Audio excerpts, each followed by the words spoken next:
শোনো, জুমার দিন কিয়ামত হবে।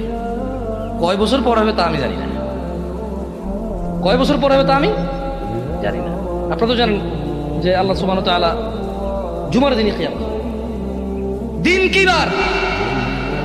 দিন কি বার?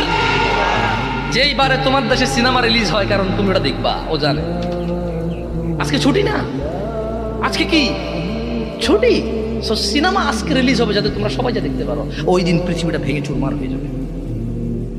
ওই দিন সমুদ্রের পানিগুলো উদ্দোলিত হবে, পাহাড় পর্বতগুলো কীট পতঙ্গের মতো হবে,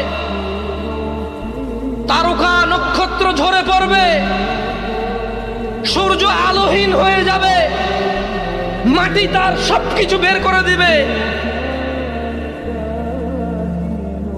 ওই দিন তুমি সিনেমা দেখো ভাই। আর কালকে শুক্রবারের জন্য আজকে বৃহস্পতিবার সারা রাত তুমি জেগে থাকবা কেন? কালকে শুক্রবার, তুমি জানো না কালকে কিয়ামতের দিন। কিয়ামত কবে যদি কেউ আমাকে প্রশ্ন করে, আমি বলি শুক্রবার। আমি বলি কি শুক্রবার। আল্লাহ আমাদেরকে বোঝার তৌফিক দান করুন, আমিন।